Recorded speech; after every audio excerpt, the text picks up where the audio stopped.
The hearing room on the third floor of the Haverton District Veterans Affairs Office was not built for drama. It held a long table, 8 chairs, a mounted flag in the corner, and windows that looked out over the parking structure.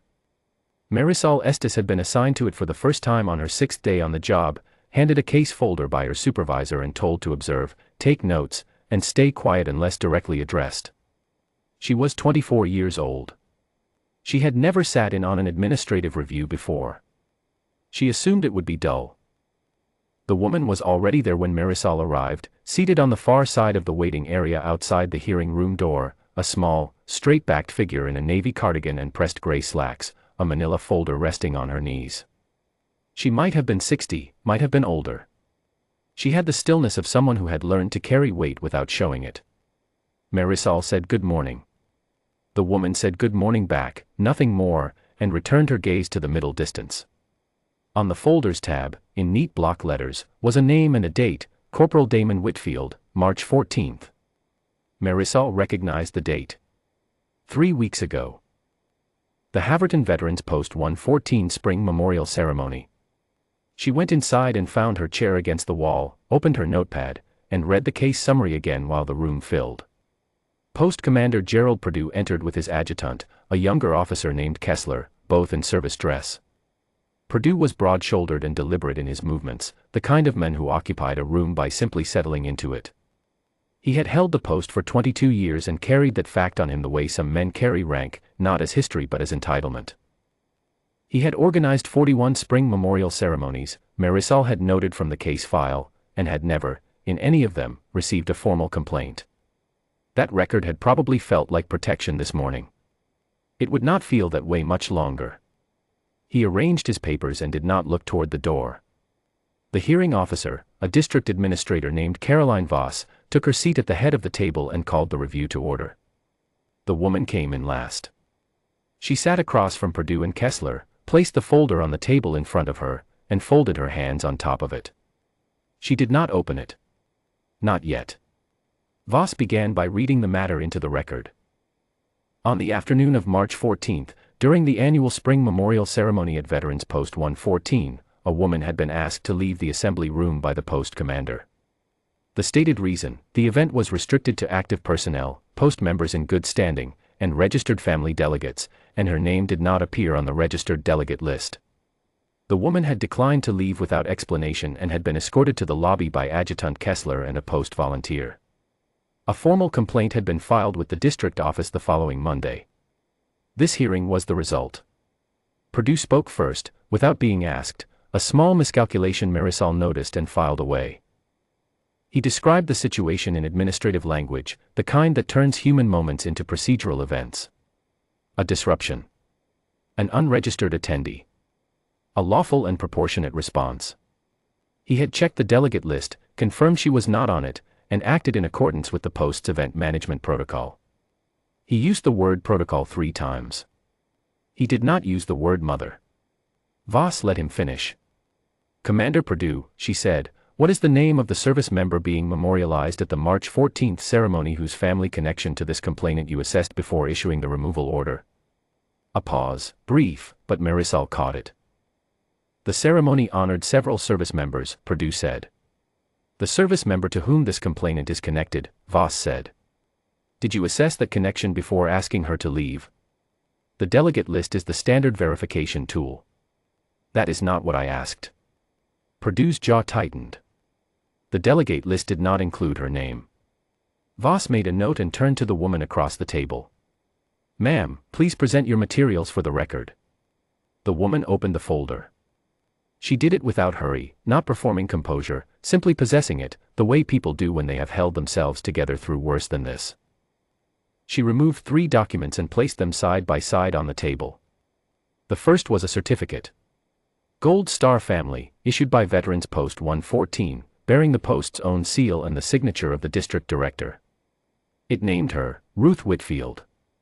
Mother of Corporal Damon A. Whitfield, 2nd Battalion, 14th Infantry Regiment, killed in action 14 months prior. It had been issued by the post 8 months ago. It had the post's address printed in the lower right corner. It was, in every technical and human sense, the post's own document, bearing the post's own imprimatur, produced by the Post's own administrative office and mailed to her with a cover letter that thanked her for her family's service. The second was a service record summary, the final entry in her son's official file, the page that listed his next of kin and designated survivor. Her name was there in typed letters under both headings. Sole next of kin. Designated survivor. The form bore a military records office authentication stamp and a date that predated her son's deployment by 3 years. The third document was a single laminated page, a copy of Veterans Post 114's own standing operational order, revised the prior October, paragraph 4 of which read, in plain language, that the designated survivor of any service member being formally memorialized at a post-sanctioned ceremony was to be identified from the unit's service records, formally notified in advance of the event, and welcomed as an honored guest regardless of delegate registration status.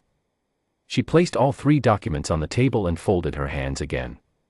Kessler, across from her, had gone very still. Marisol watched him look at the laminated page and then look at Perdue, and then look at the table. He was a young man, younger than Marisol had first thought, and whatever he had expected this hearing to be, it was not this. He had been in the lobby that afternoon, the one who had walked her out. He was sitting with that now. Marisol could see it on him, the recalculation happening quietly behind his eyes, and she did not look away. Perdue, for his part, had not moved. He was looking at the 3 documents with the expression of a man who has just understood, too late, the shape of the room he has walked into. Voss picked up the gold star certificate first.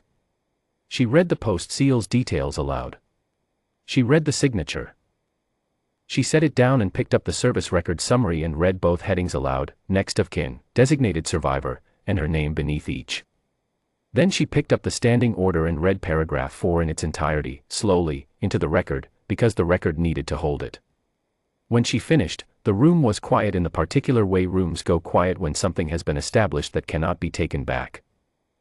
Commander Perdue, Voss said, prior to asking this complainant to leave the assembly room on March 14, did you consult your unit's service records to determine whether she held designated survivor status for any service member being memorialized that afternoon? The answer, when it came, was almost inaudible.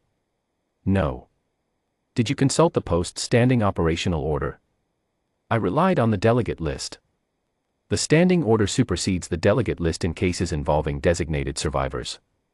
Were you aware of that? A longer pause this time. I would have to review the order. You are reviewing it now, Voss said. It was issued under your own post's authority 4 months before the event. Perdue said nothing. There was nothing to say. The documents on the table had said everything, and they had said it without raising a voice or shedding a tear or asking for anyone's sympathy. They were simply true, and the truth had weight, and the weight had been there from the beginning, waiting for someone to put it on the record. Voss spent the next 20 minutes doing exactly that. She read each document into the official record by name, issuing authority, and date. She read the removal incident back against paragraph 4 of the standing order and noted formally that the complainant's removal had been carried out without the verification that post protocol required and without reference to her legally designated status. She noted that the removal had occurred during an active memorial service for the complainant's son, a service at which, under the post's own rules, she was not merely permitted to be present but entitled to be welcomed. Perdue's removal order was voided. The record of the incident was amended to reflect the error. Then Voss did something Marisol had not anticipated. She opened a second folder, thinner, district issued, and removed a single typed letter on district letterhead, signed by the district director.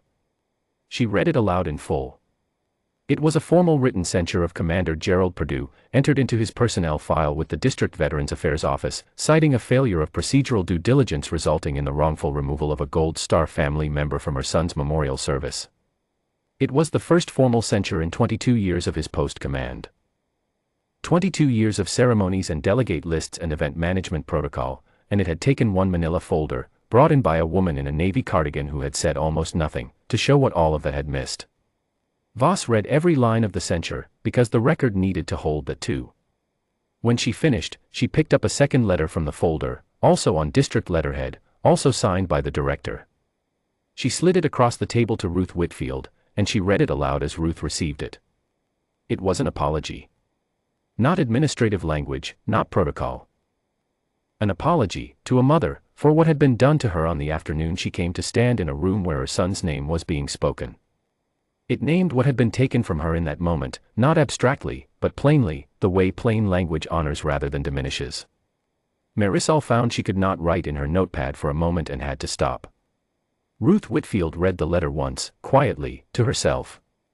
Her expression did not change, and that was, Marisol thought, its own kind of dignity, the composure of a woman who had not come here for emotion but for the record, for the thing that would stand after she walked out.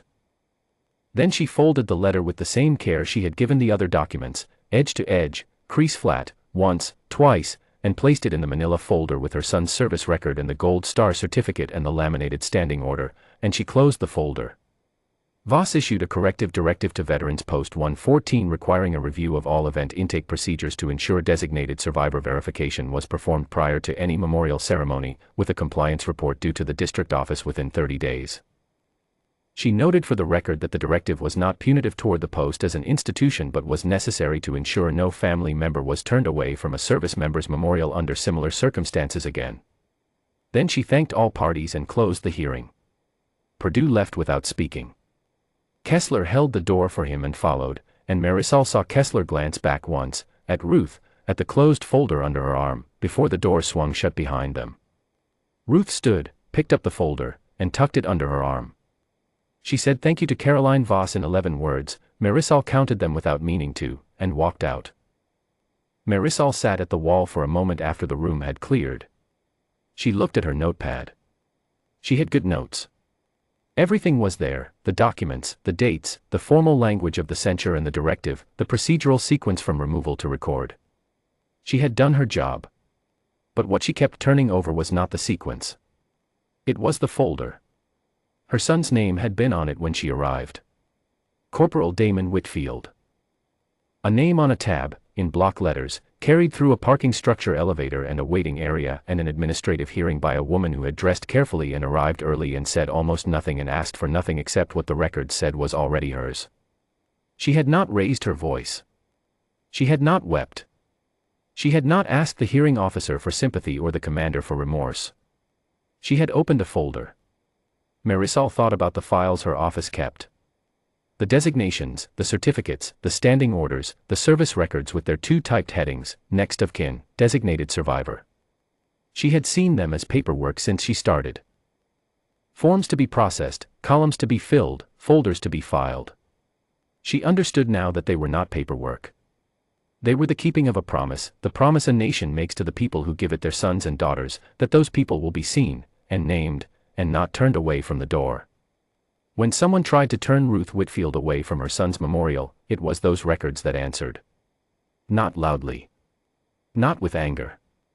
The way the truth tends to answer when it has been kept carefully and long enough, by simply being there, patient and complete, waiting to be read aloud.